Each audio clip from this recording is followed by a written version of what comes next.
Hello friends, today in this live stream I will be talking about a new form validation library inside your Express, which is known as express-validator. So with the help of which basically we will be showing you the number of validators, and we will also be showing you how to uh, just show custom error messages inside your simple form here. So we have a simple form here where the user can write name and email address, and we have a register button. So if I now click the register button, you will see all these errors will take place. That please enter the name must be between 2 and 10 characters, name must only contain letters, and please enter the email, and please enter a valid email. So let's suppose I enter a name here. So all these messages will go on here for the name here, and only email will be there. So this validation is not happening on the client side, guys. This is happening on the server side, on the Express side, using a middleware function called as express validator. Let's suppose if I enter a invalid email, it will ask me to basically put this. So now you will see form is validated. So if I fill out all the entries as validated, and now let's suppose if I say name must be between 2 and 10 characters, and you can see that if I enter like this, you can see. So all these validations are happening on the server side, guys. So when all the validations are correct, then your form is validated. And for this, we are using a dependency, a node package. We are using a very popular node package, which is called as express-validator. So as I already told you, is a validator. It's a middleware specifically designed for Express web server. It's a very popular form validation library for Express. 494,000 weekly downloads are there. So installation part is very easy. You just need to say npm i express validator to install this package. So just make a new Node.js project and just type npm i express-validator. So this will install this package. I have already installed it. So for all the source code, guys, that I will be writing in this tutorial, I have written a complete blog post on my tutorial website. The link is given in the description of the video, so you can just copy paste all the source code by going to the description of this video. So for making the post request, guys, we are making use of AJAX for doing this process. So we are making a simple fetch request in the background from our client side. So whenever we click this register button, all these values are sent to the server side where we have this code index.js. So our client side, we are using this fetch request inside like this. So now let's get started by building this from scratch.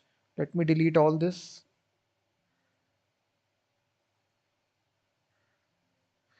And you can see this is our simple structure of Node.js project. This is and here we need to create first of all index.js, which will be the starting point of the application. So just create index.js, and after this, guys, you just need to import our the Express server. So Express is required for this, so we will simply require Express here, and here we will make a new Express app here, and we will basically start this application on port 5000. So here we will simply say that app is listening on port 5000. So here you will say app is listening on port 5000. And after this, guys, what we need to say, we need to set some middleware functions. So we will simply pass here express.url encoded extended to false. So this is needed if you're working with forms, and also body parser, which is express.json. These two lines are very much necessary. And also here we will make a public directory, guys, and here we will store our index.html. And here we just need to set this directory as static. So for doing this, we have a middleware which we can say app.use express.static, and here we will pass a directory which is public. So now we can directly now make a simple get request here. So when the user goes to the home page, we can directly load this template here, which is index.html. So here we can simply say here response.send file, and here we can simply provide the address of the file, which is index.html. So if you now start your application and go to the port number localhost 5000, so you will not see anything because we need to write something inside our index.html. So here we will have a simple form, user form, where user can write data here. So we will basically have a simple form. So inside this form, we will have two input fields for writing the name. So give the name attribute as name here. Name is attribute is required. You can even give placeholder as well, enter name.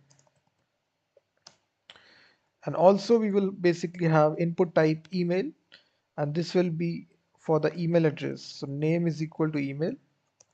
So here the user can write email. So just change this to text only because we are not doing validation on the client side. So we are doing it on the server side. So this is basically the simplest of form, guys. So here we have two input fields. And also let's suppose we also have a button as well to submit the form, input type submit. And we can basically give a value to it of register. That's all. So now we will need to write basically the first of all, we can write the backend code for this. So now we will basically have a post request, guys, where basically we will get this data slash submit. You can call this as anything, and we will have request response. And as I already told you guys, this express validator is not a package, it's a middleware function. So we need to first of all require this. So basically this library, this package, which is express validator, we need to require the body here, this body method and the validation result. So you just need to basically import these two uh, methods or libraries from this core package, and now we can basically pass this as a middleware. So basically whenever user will make this post request, this middleware function will execute. And here for multiple fields we can put a array here. And first of all, this body will get access to the name, so whichever name that you submit from the index.html. So that's why we have provided this name here. You see name here, name. So from here, first of all, we need to trim it. This basically removes the white space from right hand, left hand side. And again, we have a function, lots of functions, validator functions. One such function is not empty. So this basically shows that the value is not empty. So basically, if the user hasn't supplied a value, then we can also show a message to the user that with the help of this message, with message function. So here we can write our own custom message. So we can say that please enter the name like this. And same thing we can do that for the put a comma here to separate multiple fields. So here we can say for the email as well. So for the email as well, we need to trim it. We also need to apply this filter, which is validator, not empty. And then we can say the custom message that please enter the email. So here we will say please enter the email. That's all. And put a comma right here. So this is basically your middleware function, guys, which is coming from express validator. So where we have applied these two filters, which is first of all the trim and then not empty. This is the validator, this is the filter. And here we have supplied our own custom message, please enter the name, please enter the email. Now how to show these messages on the client side? So first of all, what we need to do is that uh, right here inside our backend code here, we will basically check for the errors. So if any sort of error take place, we will basically make a new variable error.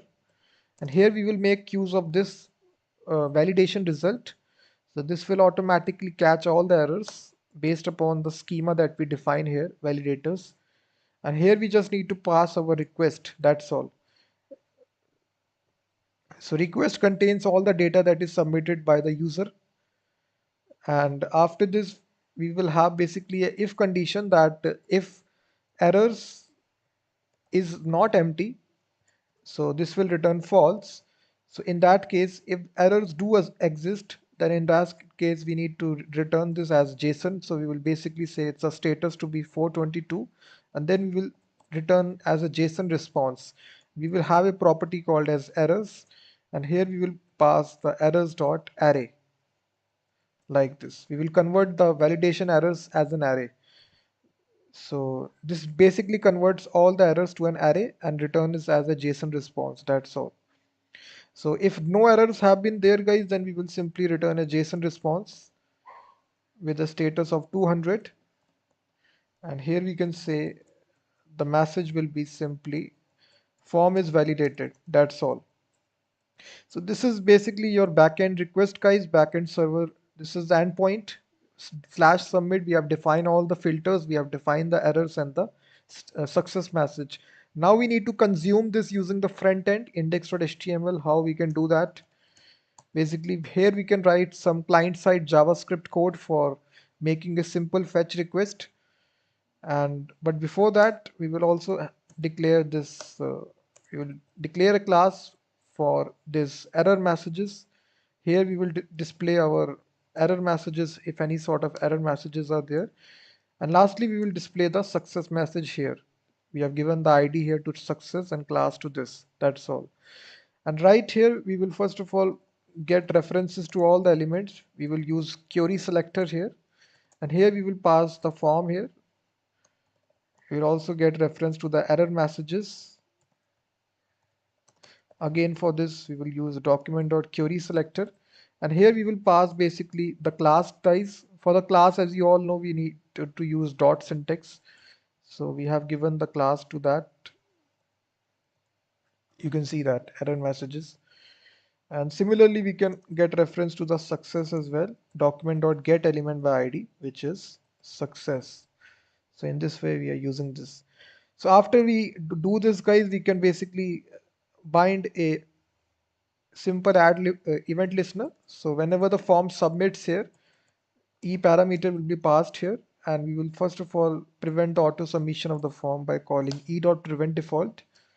And here we will reset all the error messages inner HTML here to nothing, and also the success inner HTML to also nothing.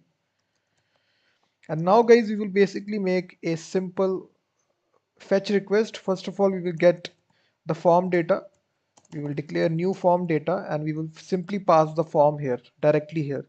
So this will basically pass all the entries which the user has entered, name and email. So just give it a name attribute. This is required. So here we will basically make a fetch request, guys, to that backend endpoint which we have configured, which is /submit. And here we need to basically pass some options. First of all, we will pass some headers. So the first will be method, sorry. So method here will be post method. So as you can see, we are making a post request, and here inside our headers, guys, we need to set the content type. This is really important. If you don't set this, your messages will not show. So just set it to application/JSON. And after this, guys, we also need to pass some data. So inside our body, we can pass this data using json.stringify.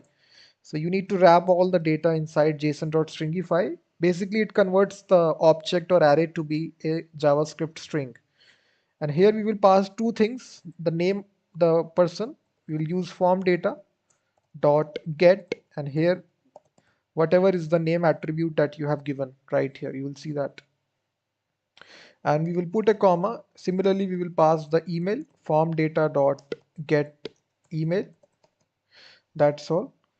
So after that, guys, it basically returns. This is our options here. This returns basically a promise. We can handle this using den. We will convert this to a JSON response first of all, and then again it returns a promise which will hold the data for us. And now we can console log the data just to check, cross verify if it is working or not. If I now refresh our application, and if I inspect element, go to console, and now if I don't write anything, you will now see error will be there, guys. You will see please enter the name, please enter the email address. Now we need to show these error messages, guys, in the browser. How we can do that? Basically, you can see this errors is an array. So here we can use for each loop to basically loop through all the results. So for doing this, it's very easy. We will basically have a if condition, if data dot errors, if it exists, in that case we have this error messages, and we will simply inner HTML, we will like this, and we will basically use data.errors. Just remove this line, we have already done that like here, and here we will say for each, we'll use the for each loop, and basically for each error. So you can see we are using, it's an array here, that's why we are using for each. And for each error, guys, we will show it inside a list item. We will create this element, create element, and then basically we will manipulate the text content of this, and we will say that error.message, that's all. And then we will say error messages dot append child, we will append this child li, that's all. And basically now if you refresh your application, guys, what you will see, nothing will be shown here. You will see, let me see, error dot message. Oh, sorry, this needs to be error dot message, not. Just make sure that you do this. Click register. You will see, please enter the name, please enter the email. So now if I enter the name, click on register. So now this validation, live validation will go for the name, but still it will exist for email as well. Now you will see nothing will happen. We also need a else block. If no error has been there, then we can say, simply say that in the else block, we can say dot, that is for the success message, success dot inner HTML. And here we can simply say that your form, or you can directly put the message here, what the data dot message, data dot message. So this message we are returning here, you will see this message form is validated. So if I now refresh, if I write the name and the email, so you will see form is validated, but you will see email is not correct. For this, guys, we can add a another filter here. We can write like this, is email.